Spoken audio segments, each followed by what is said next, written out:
Hello, everyone, and welcome back to another episode of the Connecting Dots podcast. As usual, I'm your host, Usama, and today we're joined by Ali Nomani, all the way from Pakistan. He's the co founder and chief strategy officer at Outclass, and these guys are very ambitious and they aim to create a Netflix sort of thing for education. Other than that, he's also been not only a student but also a faculty member at Harvard as well. So, with that, I formally welcome you to the show. Ali, how had your week been so far? Thank you for having me. Week has been good. We launched our first live session at Outclass, which has been 2 years in the making. So it was a busy and exciting time, and I think we pulled it off quite well. So the team's really excited to go into the weekend and get some relaxation.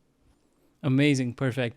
So I've noticed that not only that you've started this very cool edtech startup, but you've also been associated with the education sector for a long time for a long time in your career.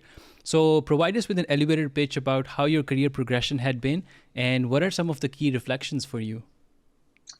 The career had a lot of fits and starts. I started teaching 20 years ago in Hmm. here in Lahore, but then we moved to the US as a family, and that's Hmm. where I sort of built most of my teaching career. I have specialized in special education initially for the first half of that 10-year time period. I taught Hmm. at five different schools, all catering to specific learning disabilities. One was for school for kids with autism, another for language based delays, one for mood and behavior disorders, and one for twice exceptional children, which are students who have a disability but also exceptional Hmm. intelligence. And after that, I earned my master's in school leadership, moved to Boston, and worked at Boston Hmm. Public School, which is public school traditional, the oldest school district in America. I learned under Miss Hmm. Mary Driscoll, who is now serving as the superintendent of that district, and learned my own Hmm. principal leadership there before I led a school called Community Charter School of Cambridge. It was a school made by MIT University. I was the high school principal there for 4 years, a school that Nice. was very different Hmm. population from what I was used to. Very poor children, Hmm. immigrants mostly, mostly black and brown. And the program was a college preparatory program, and so we focused on getting as many of our students into college as possible. I think 98.4% of my students over 4 years went to four-year colleges, and that's something I'm really proud of. Several of them went to top schools such as Harvard, MIT, Stanford. In fact, all the top schools, the top 10 schools Nice. of America were attended by our graduates.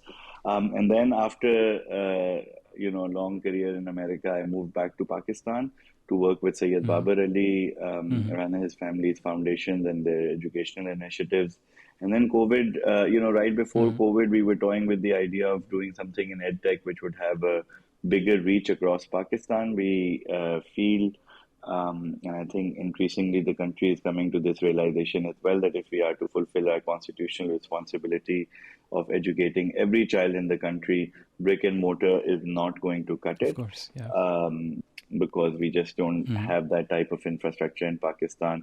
At the same time, telecom is spreading very fast across the country. You'll see a Yeah. lot more people having cell phones, a lot more people being connected to the internet using digital forms of payments, etc. And so it's a good Right. time to start Yeah. laying the foundations for edtech in Pakistan. I think the industry is good 5 to 6 years Hmm. away from maturing as we see Yeah. in neighboring countries. And so we're building right now. It's hard work, but it's also exciting. We've got a bunch of Hmm. very smart young people working with us, very dedicated to try to see Hmm. make a difference in education access across the country, and that's the mission that's powering us, and we're quite excited. Right, right. That is a very impactful journey, I must say. So, if you were to specifically dig into the role of a chief strategy officer, what are the responsibilities that come with the role, and what is basically, the expected deliverable from it? Yeah, I think it's a fancy term for it's a catch-all for we have a CEO. in the founding team. We have a CFO in the founding team. And I think everything else that doesn't neatly fit into those titles is Chief Strategy Officer, though most of my work is focused on, I would say Mm-hmm. three major things. One is to think about what the future of the company should be all the time, what products we should launch, what partnerships we should create, and how that's going to benefit Mm-hmm. us. The second is to actually go ahead Right. and create those partnerships. I've worked in brick and mortar education before this in the past in Pakistan, and so using that network developed Mm-hmm. there to help promote what we are doing at Outclass. And finally, and most importantly, most of my work focuses on developing our team. I do have a lot of one-on-one work with people who are leading different divisions within Outclass. So whether it's growth roles, production roles, Mm-hmm. academics, sometimes even marketing, even though our CEO handles that very adeptly. So it's sort of trying to Right. build a team and make improvements in everyone's work. One other thing that I do sort of on, as a passion, I've been doing this for a long time. I'm trained in it, though it's not done professionally, is professional coaching. And so I wear that hat a lot with my Right. own colleagues at Outclass. And that ends up being the major focus of my work.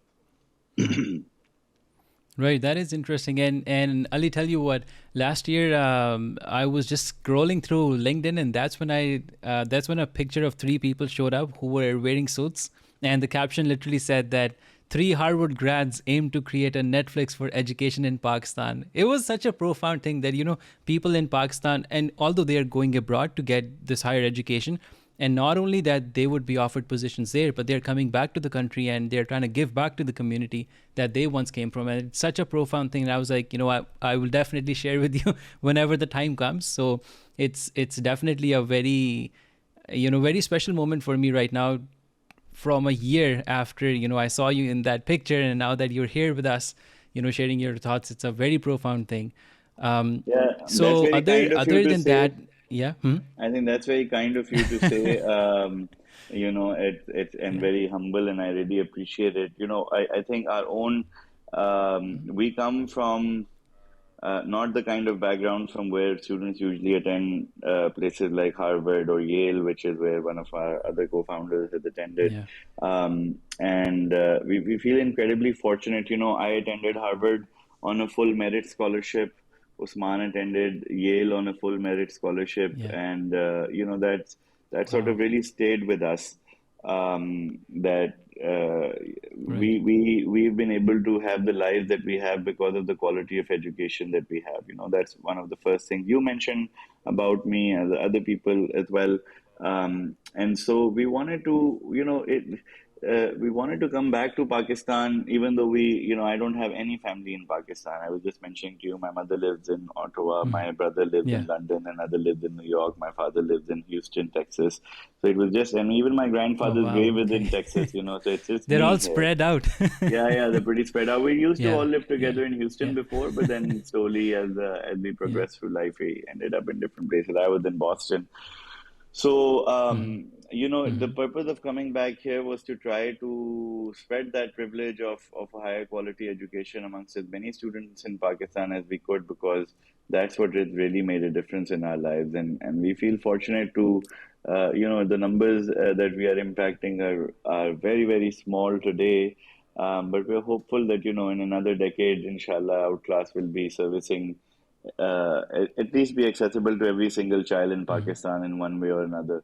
So that's what we're building Inshallah. towards. Hopefully, it's a Hmm. big dream. I'm glad that you picked up on some of it. Yeah.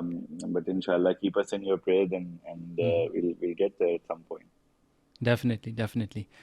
So, other than that, since you have an established career in the field of education, so what interests you the most about it? That's a good question. So, I think I'm less interested in academics. Then I am in helping people achieve their full potential. So that's sort of where my life coaching work also happens. Um, I just want people to know what possibilities are out there in the world, and to be able to live the best quality of life they can have, whether that's through health, whether that's through delayed marriage, whether that's through higher education. But I think all of those things I realized, and I didn't realize this when I was starting out in education. In fact, didn't realize it for a long time after being in the field as well. But I think if you want to create impact on any sort of level of human development, everything starts with education. And that realization is what, Right. keeps me excited to do this work every day. Um, I wake up super early, especially compared to most people here in Yeah. Pakistan.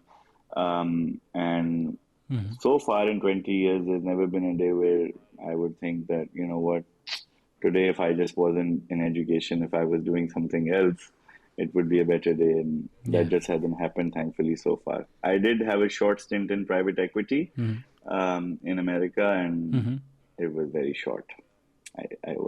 I left that to Yeah. become I left Your that to passion become pulled a, you into it. yeah, I was a research analyst at a Yeah. private equity Yeah. firm doing quite well in a short time, and I left that job to become the bus driver of a school for kids with special needs because I just couldn't. Anyway, so, it's your calling, it pulls you if you're lucky, if you're able to answer that call. So other than that, once you've been at the forefront of your startup, what myths do you think have been busted for you? Lots of myths. I think the first would be because you create something, we believe that Out of because nothing. yeah, we create something excellent and beautiful, everyone will rush to use it. That's the first myth. So it's not just the product side Right. in a business that you have to figure out. It's the sales side, it's the marketing, it's the word of mouth, it's the partnerships. I think that was one. Yeah. Um, I think it wasn't a myth. We kind of always knew this, but it's this is a very sad reality that in Yeah. Pakistan, people are just education is just not part of the national dialogue. Unfortunately, we've just sort of given up as a country on Right. education. So it's not the most. So another myth that was busted, I suppose it's not really a myth, is that education is not the most exciting field to step into. That Right. especially as it relates to the startup world, if we had started something in the fintech or the last mile delivery or any some of those things, I think people have a lot more appetite to get involved with those types of projects than they do with education, which is not great. I mean, so the good thing about that is that another myth that was busted for us was the fast growth, and I think education companies should endeavor for organic slow build growth, which is sort of dichotomous with this whole view of how startups should grow. And so I think that education brands are built over time. The most famous educational brands in the world, whether that's Oxford, Harvard, Cambridge, others, are famous because they have one thing in common, which is surviving through history, surviving through time. And educational brands that Right. last through time, I think, end up providing a high quality enough service over enough time where they are then recognized as for that quality. And so a myth that was busted for us was that you could build education brands pretty quickly. We didn't believe that, but others did, and now we're realizing that it's organic, and the timelines that we were maybe seeing for ourselves have been slightly extended. And so we are preparing for.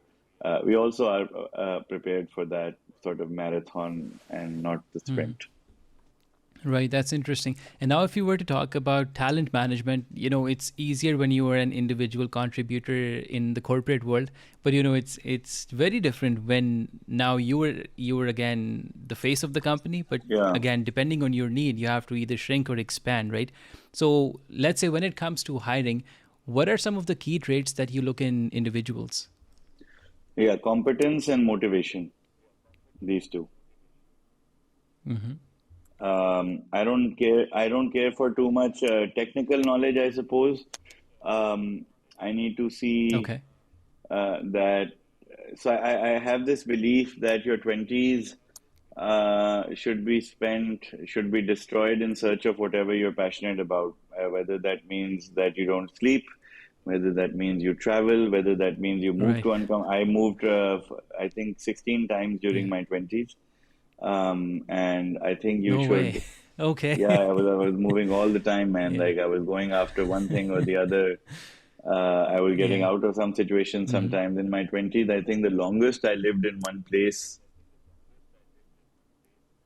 I don't think I lived anywhere more than a year. And this was like several countries, several cities.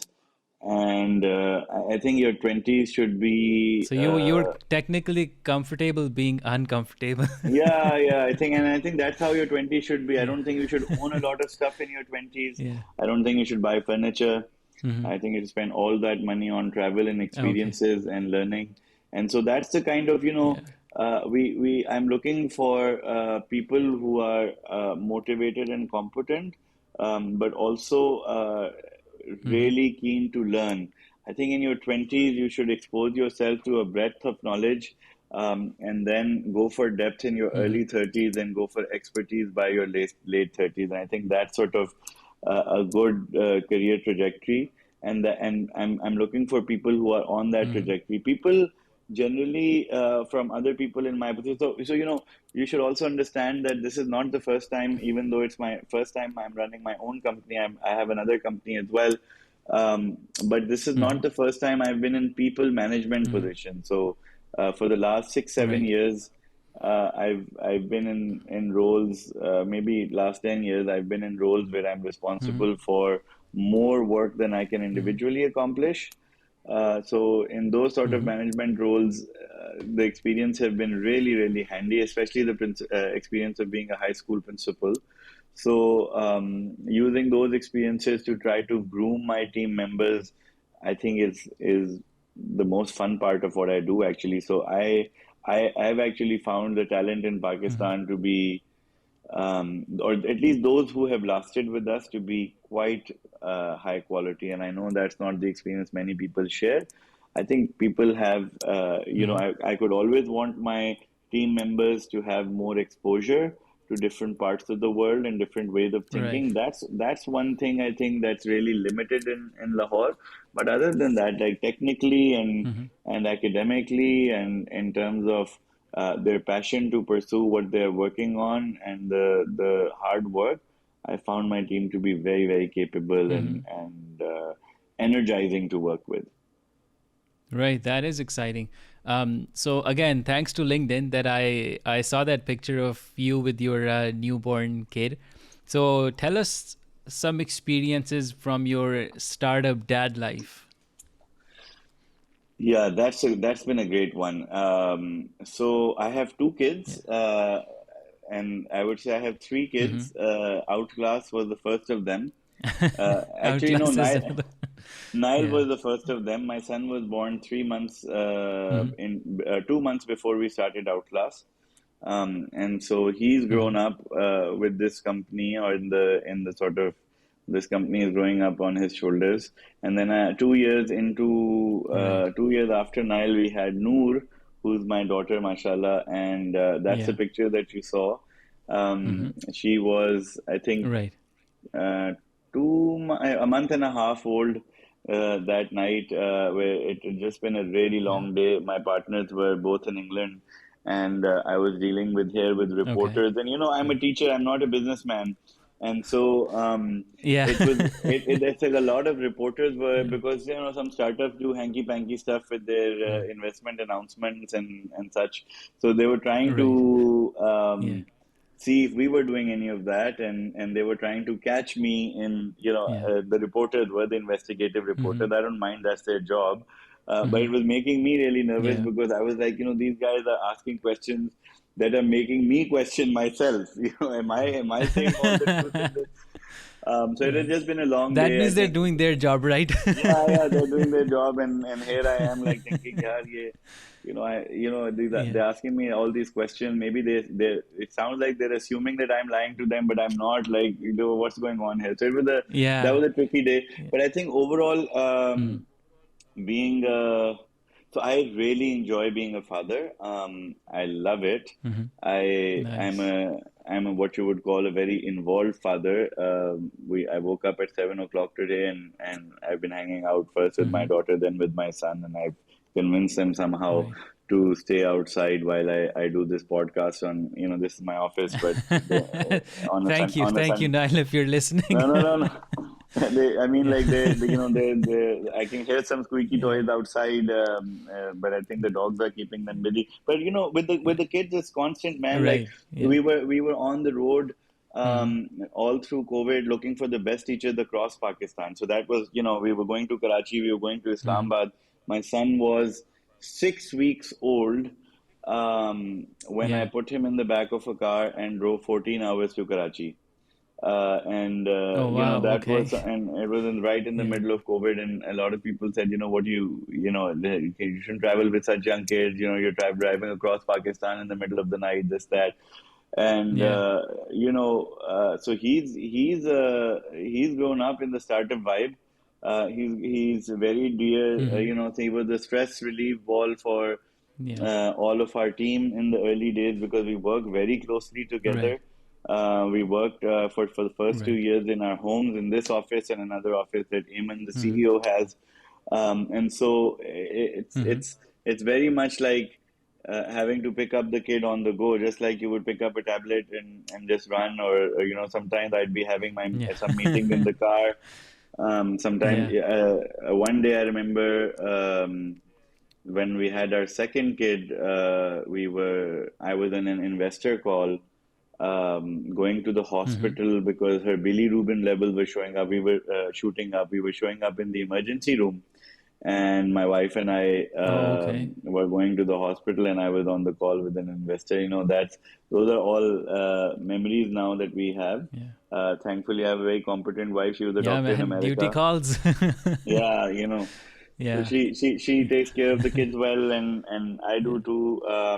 But it's what you make of it, and we decided to have fun with it as a family, and we decided this was a family project, not just me. It wasn't just something that was going to take me away from home a lot.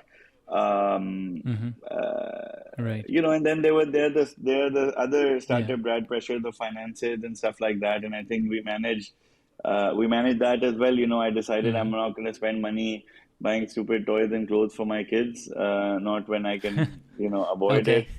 And I Yeah. actually have felt zero pressure. I've got one toy for Nile in the last 2.5 years with a little panda, and I got it actually before he was born in Shanghai. I was there for an education conference, and I haven't got Noor anything yet. I Okay. haven't bought Yeah. them any clothes. It's just, friends hand me downs, and I've just learned to be okay with that, and that's totally fine. I'm not trying to win the race with somebody else on how well dressed my kid is. Hmm. Um, and Hmm. and I think now, even though the startup is in a better place financially, professionally, we are in a better place than we were 2 years ago. I just Hmm. look back and we've built some better habits as a result, as a family.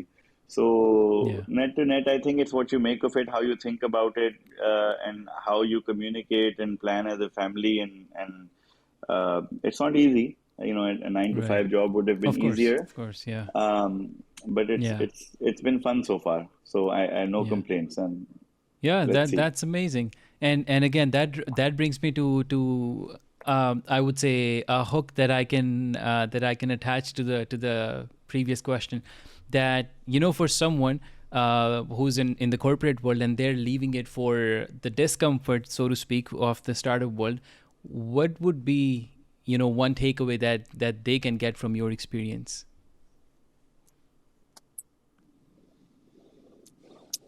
Yeah, I don't think there's one takeaway. I'll share a few. The first is to get used to a very different lifestyle. It's really a different Hmm. life when you know you are going to get a paycheck at the end of every month. You get used to a lot of things. Right. Um, you might be used to a nice cup of coffee in the morning, and you used to importing, having like imported coffee. Living in Yeah. Pakistan, I'm just giving you an Hmm. example. If you're at Yeah. the, Yeah, in for the sure. corporate world, that Yeah. would be something. That applies to me, and like I don't think I've imported any coffee in 2 years. Um, so Okay. there's definitely a financial adjustment that everyone should be prepared for, and therefore there should be a Mm-hmm. financial plan. That's the first thing. I didn't have much of that, but Okay. I think I err on the side of being able to adjust my finances more than figuring out what my, Mm-hmm. how long my savings are going to last. That's the first thing. And the second thing is to be prepared to do everything yourself. When you are in a corporate setting or in a job setting, there's usually people doing a lot of things in their own roles. But here in a Mm-hmm. startup life, you have all the roles. Every single thing you have to do, or it doesn't get done. Right. That's the second thing. I think in Right. Yeah. Yeah. the third thing Mm-hmm. is in the corporate world, you're used to having colleagues, and in the startup world, Mm-hmm. it's just founders. So Right. it's really important to Yeah. pick the right co-founders and know why each of them, what role each of them are going to play, and be, you know, think about it like you would a marriage. Like, what's the first year of this going to look like? What's the next 5 years going to look like? What's the next 15 years after that? Because if Mm-hmm. you are successful, which is the hope behind which you are starting, Mm-hmm. you're together for a long time. Yeah. And business is For sure. Yeah. different from friendship. It has many ups and downs. And in those ups and downs, you For want the sure. right people to be standing in your corner. Um, and then, have a Absolutely. realistic, I would say also have a realistic plan of what you're committing to, how long you're going to be able to stay committed, where you're going to find your energy to remain committed. Mm-hmm. It's not easy. You have some very, very dark days. Yeah. You have some days of like real insecurity, unsure Right. of what you're doing. I could be doing, I'm doing this. I could be doing something totally different, but my time is never going to come back. Like this Yeah. time, my mid 30s, late 30s now, where I probably have that last Yeah. dash of energy to build something for myself and my family. This time is not going to Absolutely. come. Yeah. So if I'm questioning what I'm doing now, um, you Mm-hmm. know, then it's time to figure something else out. And knowing when it is time to figure Yeah. something else out is also important. What are the levers? What are you going to look for? What are the indicators based on which you're going to decide? I think having those types of things at the offset can be really helpful, and be prepared that it will take longer than you think it will. So Warren Buffett, um, well, actually, a couple of things I'll share. Got a couple of lines that Mm-hmm. somebody shared with me early on in my startup journey have both been really helpful. The first is if you launch with a perfect product, you Mm-hmm. launch too late. So, start with whatever Okay. idea you have in mind, and then keep Mm-hmm. iterating and improving it. Don't wait for it to get perfect before you Okay. start. Don't let perfection be the enemy of good. I think that's easier understood. The Absolutely. second Yeah. is a line from Warren Buffett, which Yeah. I think was really reassuring. And Mm-hmm. he says that most people overestimate what they will be able to achieve Mm-hmm. in 1 year, and they underestimate what they'll be able to achieve in 10 years. So I think that's the trajectory with which you think Right. about business, that the first couple or 2, 3 years are Mm-hmm. a lot of struggle till some things start rolling, till Right. you start seeing revenue, till you start developing some brand recognition in your industry. And then, Mm-hmm. you may be surprised by what you're able to do in 10 years if you remain committed and working hard and always learning from your mistakes. Absolutely, absolutely. And honestly, yeah, thank you for concluding that in a very, very nice manner. Well, anyway, switching gears a little bit, Ali, share your experience with us. How was it like being, first of all, a student at Harvard, and then again switching the roles, being a faculty member at such a prestigious university? How was the environment like over there? How is it like to be there? Yeah, there are so many ways to answer this question. So I think I'll answer Uh with huh. how was life right before Harvard. Um, I was Okay. a I was a college dropout till the age of 27. I finished my undergraduate degree at Mm-hmm. 27. I Mm-hmm. went to 8 different universities to get that degree. I was always dropping out because I wasn't Okay. interested in what I was studying, and I was always able to. So I was Mhm. fortunate enough to be able to find something that was more interesting than college. So I went to UT Austin, University of Houston, community colleges, LUMS here in Lahore, so many different places, Okay. and Yeah. was just, I would take a couple of courses here, a couple of courses there, and then I would just, move to a different country to do Mhm. because I got a teaching job that I really wanted to do, or a different state or Right. city. And so I have worked throughout. I've been working since I was 18. So there was never a time when I was in college Okay. and that's all I was doing. Um, Okay. and so as and then towards I was 25 when I got married. My wife was a dentist, and that's when I started to think, yeah, yeah, and now I need to get a degree. That I need to put that behind me. Right. Right. It's been too long. So Mhm. I went to university, the last one, where I would just get the credits the fastest, and then 8 months after that, I was at Harvard University as an urban scholar. Um, Okay. and an urban scholar is somebody that Harvard University pays to attend Harvard. I was recruited. I'm Nice. the first Cool. and Yeah. only urban scholar from Pakistan so far. And Mhm. all of a sudden, I landed in Cambridge, Massachusetts, where everyone was really well educated, had been coming from other Ivy League schools, and here I was, like a college dropout up until like 6, 7 Yeah. months ago, also showed up. So Mhm. the experience Yeah. was incredibly challenging for me in the beginning.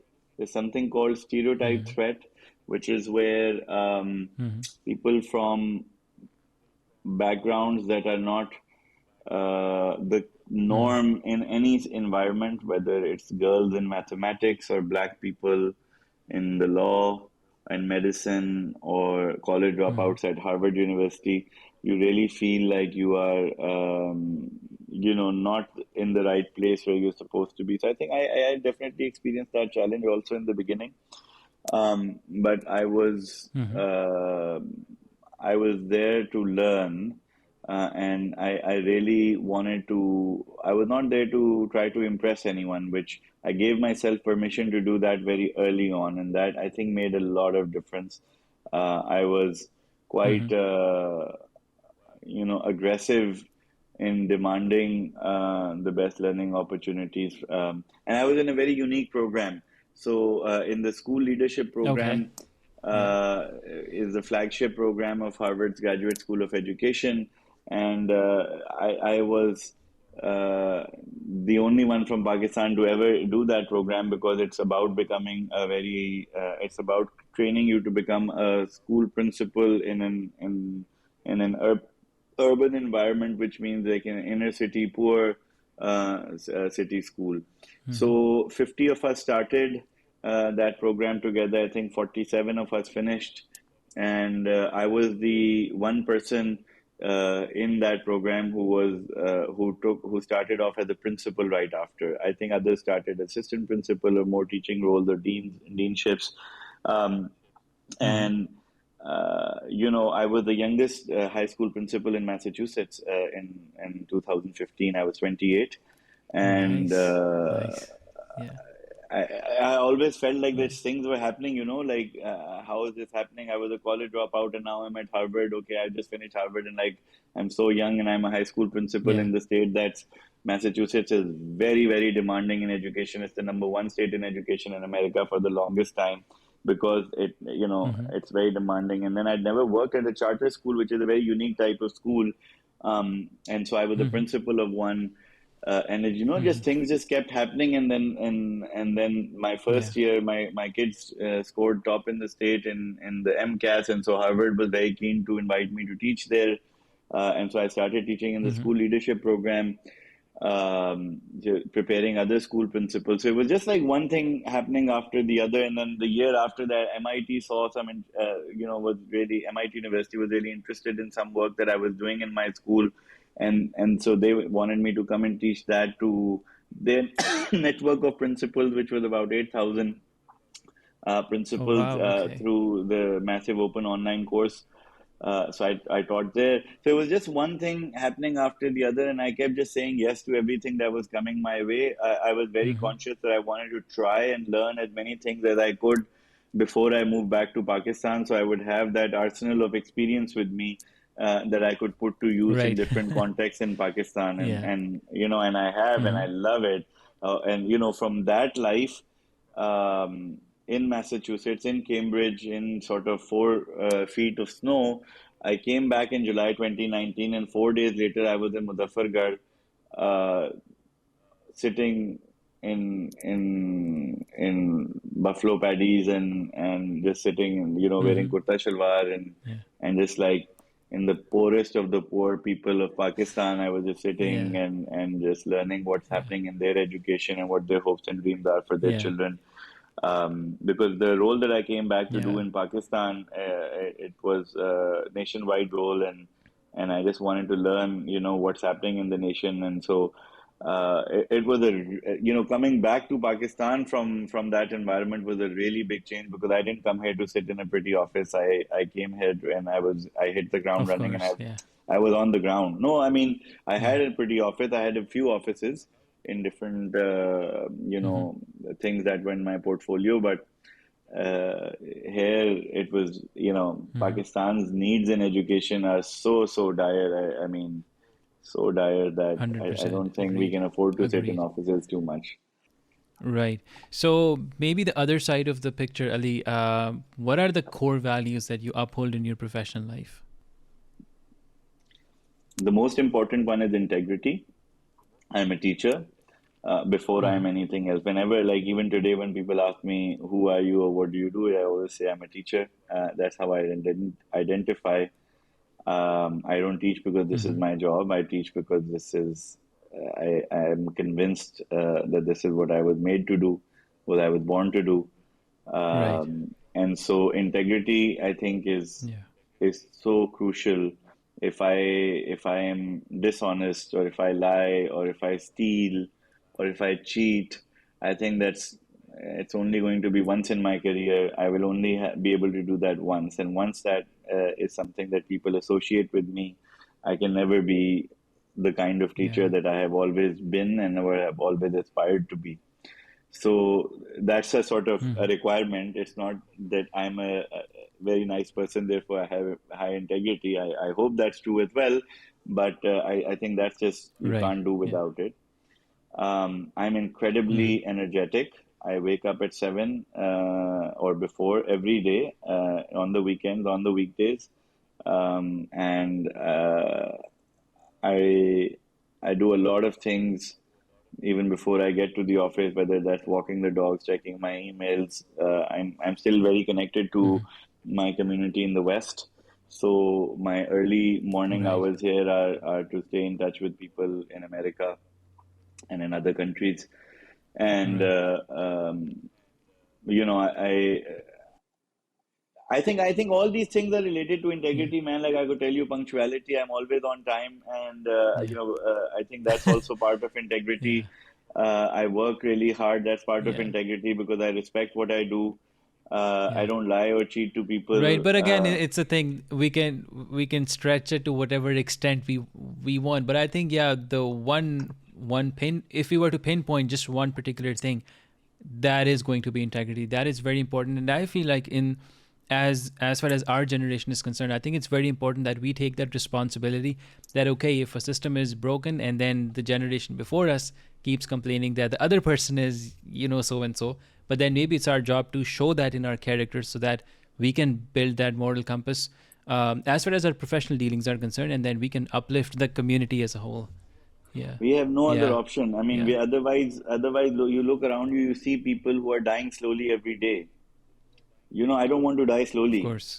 Of I, course. you know, I, Yeah. I, I want to Exactly. live. I want to Exactly. live vigorously and then disappear one day. So whatever is Yeah. happening around us, I lived in America for 15 years, and I saw that country go to the dogs in that time with Donald Trump's ascent. And it wasn't Donald Trump's ascent. Donald Trump actually shone a light on how we Yeah. were actually feeling as a country in the West. So Right. I mean, it's going to the dogs from that perspective. I also spent some time Hmm. in China for work, and China is the rising superpower of our century. I think, in fact, of this half century, and Correct. Yeah. life there is very robotic. Yes, you have more things as a human being. You have more things to be able to consume in both these countries than you do in Yeah. Pakistan. But in terms of quality of life, I don't know. So I think that negativity, if you let that seep into you, I also lose electricity at my house. People also try to cheat me. I also deal with the traffic here. Yeah. The one thing I hate about Pakistan, and I'm generally a very optimistic person. One thing I hate is what we've done to our environment. I really wish we didn't have the issues of smog and water quality and all of that we've Yeah. we it's overpopulation again because of lack of education. That's why we are here.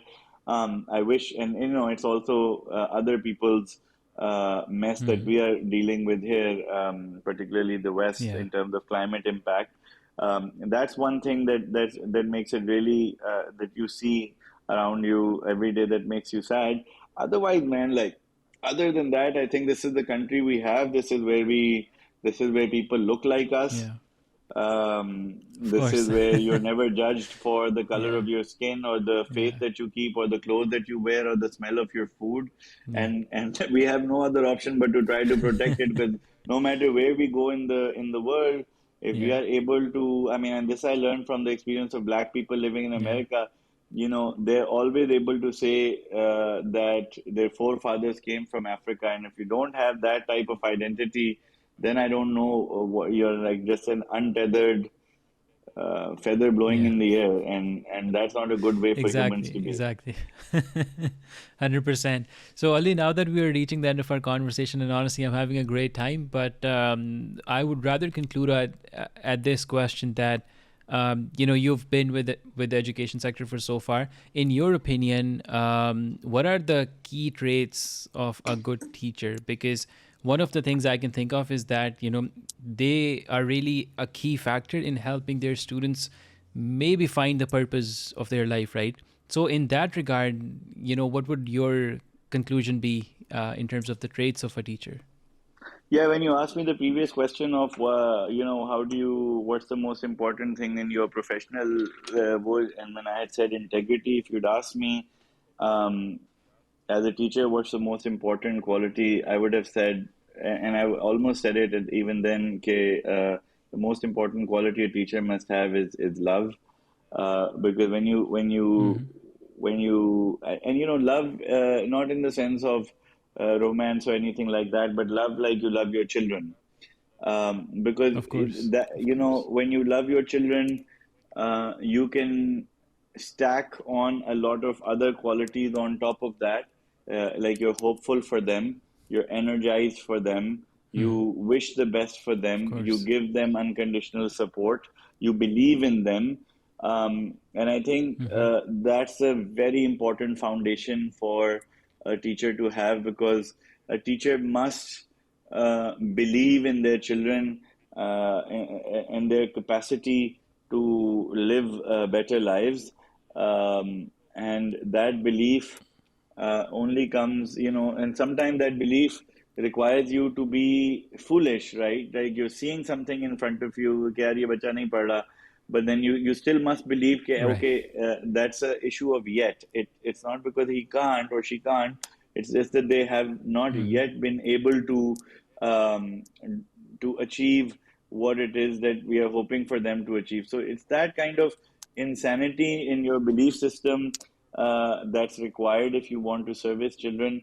And I would say, if there's any teacher listening or will listen, that if you don't feel that love for children, you should look for something else to do, because children deserve teachers who show up for them every day with that love and passion for their job, because their time is never coming back. Well, with that, Ali, thank you so much for having such a profound and a power packed conversation with me.